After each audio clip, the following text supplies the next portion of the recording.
tu. Okay, dia macam ni. Satu first, Talita ni, dia dulu pernah cakap mami dia nak pakai tudung. Bukan dia tak pernah ada keinginan untuk pakai tudung, pernah.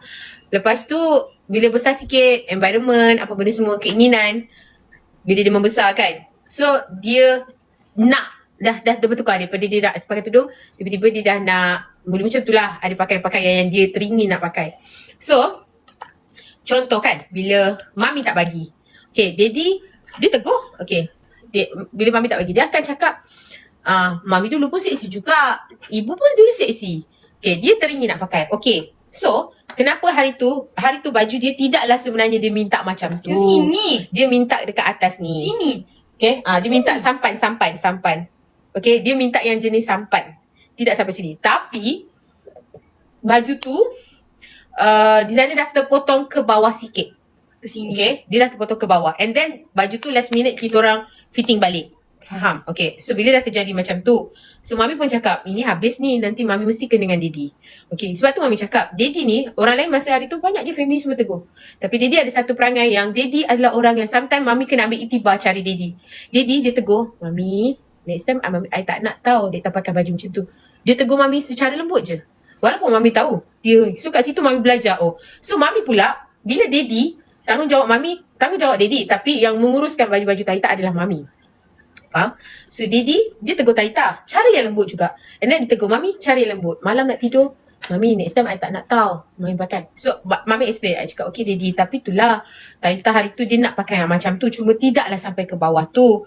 Okay, so kalau orang cakap, oh mak tiri tak ada dosa lah apa. Tak, dia bukan soal, bukan mak tiri yang tanggung ke apa ke. Tak, korang faham tak? Tahu dosa tu. Kita semua tahu. Apa itu dosa, apa itu halal haram, semua kita tahu kan. Bukannya kita tak belajar, faham. Okay, so bila daddy tegur macam tu pun, mami sebagai yang menjaga dia sekarang, mami pun tidaklah boleh macam terlampau kasar. So kenapa hari tu mami bagi? Supaya, okay, you nak pakai macam tu juga, okay, you pakai. Kalau mami halang, mungkin dalam hati dia cakap, alah, mami dulu pun seksi juga. Ibu dulu pun seksi juga. Okay, sekejap. So, mami, okay, tak apa, pakai. Sabar. Pakai. So, bila dia dah pakai, dah nampak apa yang orang kecam dia, apa yang orang bercakap-cakap, komen punya banyak. So, satu hari tu dia cakap, mami, banyak orang cakap, komen pasal Dita. Okay, so mami cakap, okay, now you know. Bila you pakai macam tu, apa akan jadi. So, biarlah bila dia dah nampak macam tu, dia pakai macam tu, dia kena kecam. So, dia boleh fikir. Dia boleh decide. Adakah lepas ini, dia akan pakai, pilih lagi jalan macam tu, pilih lagi baju macam tu. Korang faham tak? Sebab bila kita tak bagi, budak yang sebesar ini, dia akan memberontak. Bukan kita tak boleh nasihat, kita boleh nasihat. Okay, bila formula, bila mami macam terlampau larang dan terlampau memaksa. Satu, untuk pakai tudung ni, dia bukan senang tau. And untuk memakai tudung ni, dia kena betul-betul ikhlas dengan Tuhan. Macam, buat sebab Tuhan. Bukan buat sebab kena paksa, faham tak? Dia tu tak nak buat sebab kena paksa. Dia tak nak buat sebab dia tak betul-betul macam dah ready sebab Tuhan. Faham tak?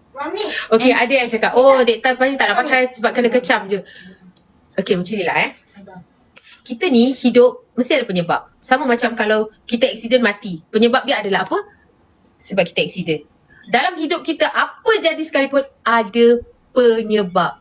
Contoh macam mami sebenarnya masa kahwin dengan dia, mami tak pakai tudung pun.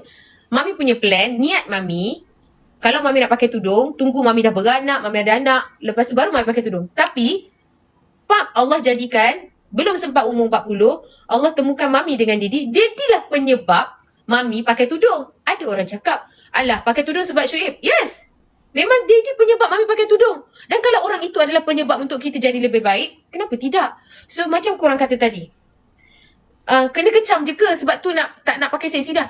Dah kalau itu penyebab dia, apa masalahnya?